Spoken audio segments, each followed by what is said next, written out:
What's up, everybody? Welcome back to another Comically Boston. Today is episode 135, and we have an exciting one today. Just another beautiful Monday here in Boston. But today, we got some interesting news to talk about from the last week.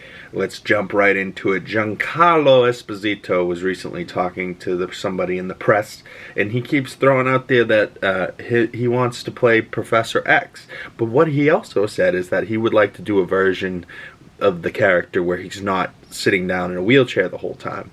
And I found that interesting because that is, very much so a part of Professor X. But, James McAvoy played the role before he was in the wheelchair, but they also showed him get into the wheelchair, you know what I mean? So maybe there is a variant of Charles Xavier that doesn't necessarily walk around in a wheelchair. Maybe he has some technology that helps him get around, but still, I think Giancarlo Esposito as Professor X would be pretty amazing. But what else he threw out there was that Denzel Washington as Magneto, and now I can't stop thinking about the same way Patrick Stewart and Ian McKellen would just play chess, and they were like kind of friends but also enemies, and they would have these chess matches together. Just the iconic scenes and dialogue that would come out of Giancarlo Esposito across from Denzel as Magneto and Professor X. I'm into it. I don't know necessarily if it would be a great universe to watch, if that's the universe I want the X-Men to be like in the MCU, but we're in the multiverse saga. If there's a multiverse, X-Men group out there that has a black Professor X and a black Magneto, let's get it, with those two actors, and if they're both down, I mean, they're both getting up there in age, so it's not like they can do it forever, so, I don't know, that would be cool to see them at least, once, but I personally think that Professor X and Magneto should be somebody much younger, so that the future of the MCU is in good hands. Even though I love Hugh Jackman, I do think that there's going to have to be, inevitably, another Wolverine cast that is much younger, that's going to be able to play the character for the next 20 years. Like, in 20 years, freaking Hugh Jackman will be 70. He's not going to be able to keep working out.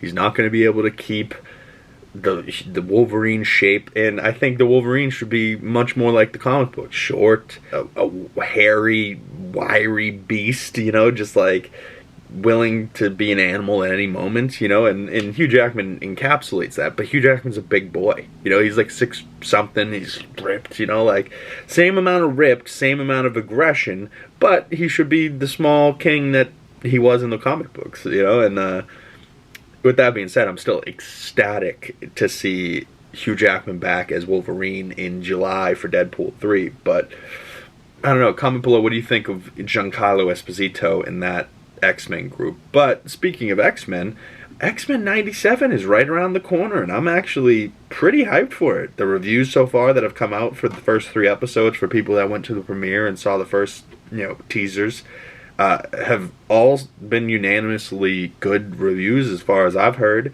And, the design of the team looks good, and I've been watching the original X-Men animated TV show, and trying to catch up and get Easter eggs and stuff for this new show that's coming out Wednesday, I believe, the 20th. So it's got a couple days, and we'll be talking about X-Men 97, so stay tuned for all that. But I love the little promos that they've been releasing with like new episodes, a new era, and it's like, but it's throwbacks to 90s stuff with like VHS tapes in comic book card binders. Like, I had a binder like this that had Red Sox and baseball, basketball, football cards.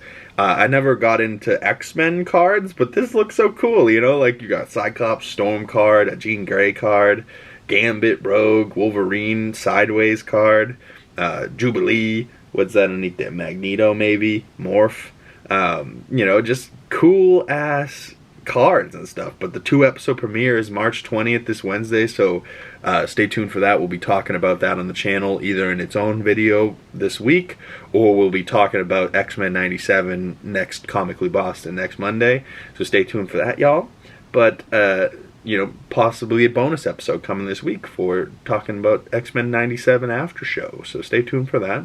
The name for the Venom movie, the third Venom movie, has changed its name from Venom 3 to Venom: The Last Dance.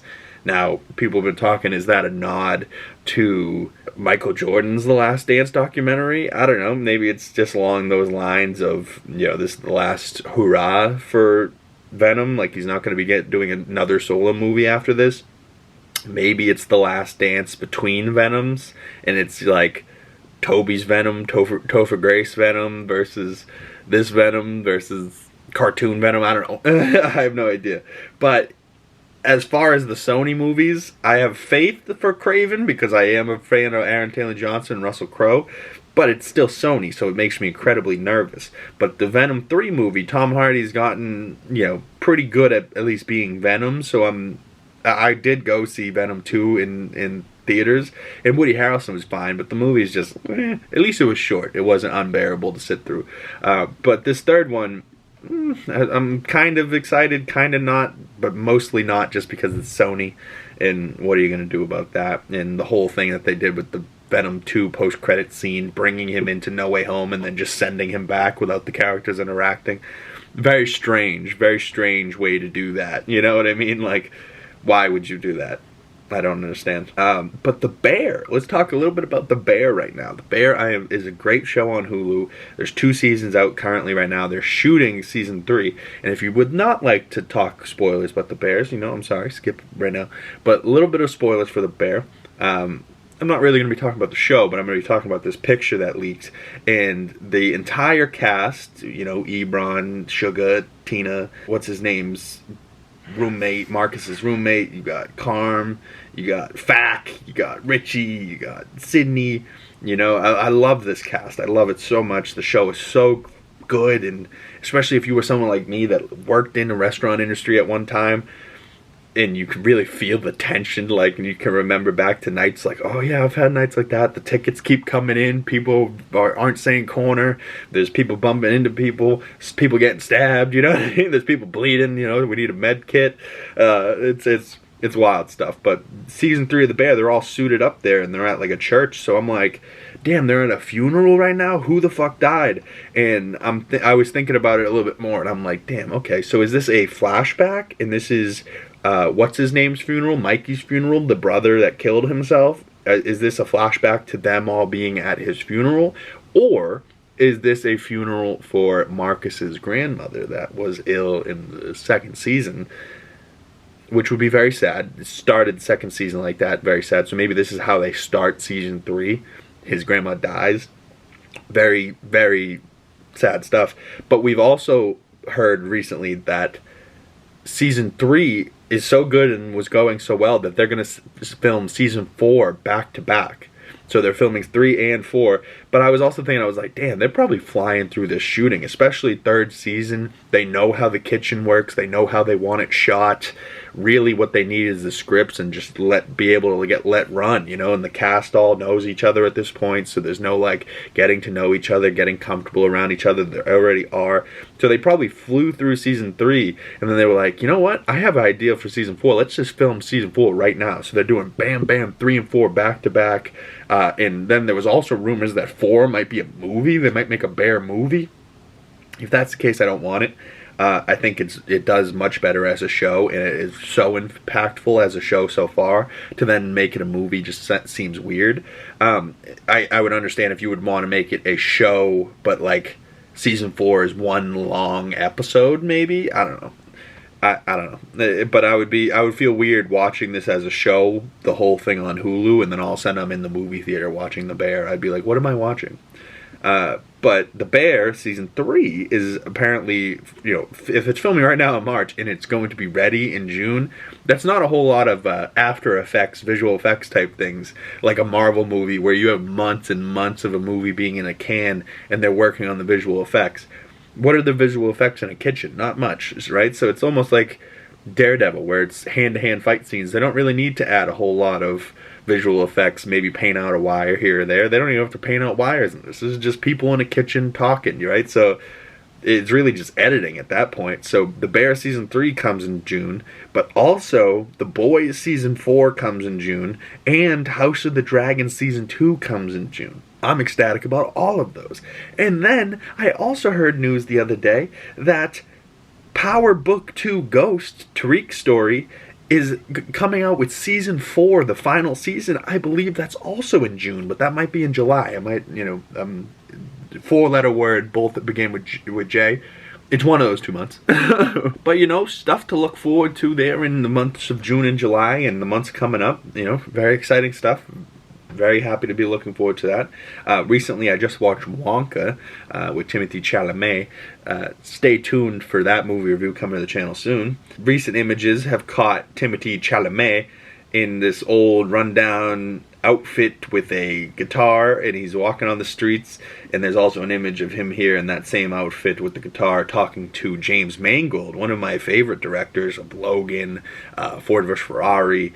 I think he was involved with Godzilla 2014, but he's very good. He also is working on a Star Wars project right now, but it also looks like he may be the director for this Bob Dylan movie where Timothée Chalamet is starring as Bob Dylan, bringing Bob Dylan to life. And I do love a lot of Bob Dylan songs, especially this one called Times They Are Changing. Just the way that he likes, just bum, ba-dum, bum, ba-dum, and he's got a harmonica. I think that was Piano Man, different song. Either way, you got the point. I do like me some Bob Dylan songs. There's a song called Lay Lady Lay by Bob Dylan that I really like. But moving on to some things that I've been watching recently. What have I been watching, you say? Well, every Tuesday there's been new episodes of The Bad Batch. There's also been, I think that's on Tuesday, but there's also been episodes of Shogun on FX and Hulu. That show has been very surprising and very good so far. I've been really enjoying that. Season 2 of Invincible has returned, and I believe has 3 more episodes to finish out Season 2. So far with that, I've been really enjoying that as well. Invincible is one of those shows that's shockingly good. You're like, oh, I didn't expect to like this, but I really dig it, I've also been watching Reacher. That show's been really good recently. But also coming up, I believe, either this week or the following week, Godzilla X Kong, The New Empire. And this is a little bit of spoilers. So if you don't want spoilers for Godzilla X Kong, you can leave now. But this is how I'm going to finish the video anyways. Godzilla X Kong, right? There's this image of Kong at the top there. And then you look, and Kong and Godzilla were damn near close in size. Whoever the fuck this Godzilla is, clearly not our Godzilla, is all chained up, and it's like glowing blue and purples, and then it shoots like an ice beam at Kong here. But what really shocked me is the size difference. Unless Kong's like on a lower platform and this thing's like above him, but look at how much bigger this white Godzilla is with this Kong. Like, huh? Crazy. Like, and I like Kong. I'm Team Kong all the way. But when Godzilla, powers up and... But now there's 2 Godzilla, 2 Kongs, and they're fighting each other, but Kong and Godzilla are teaming up to fight those 2? I don't know, man. I don't know. This movie seems like it's going to be an epic battle between giant kaijus, and I'm here for it. But comment below, are you here for it? Do you like the Godzilla movies? Do you like the Kong movies? Do you like Monarch Legacy of the Monsters show that came out around these monster universe? But let me know in the comment section below what you think of this episode of Comically Boston. What are your thoughts on the things we talked about today? Please like, subscribe this video, share it with a buddy. It really helps the content and exposure. And if you want to support me, please smash that like button, subscribe, send me a comment, some well wishes, and some recommendations on movies to watch and what you would like to hear me talk about next. And I will see you beautiful people in the next video.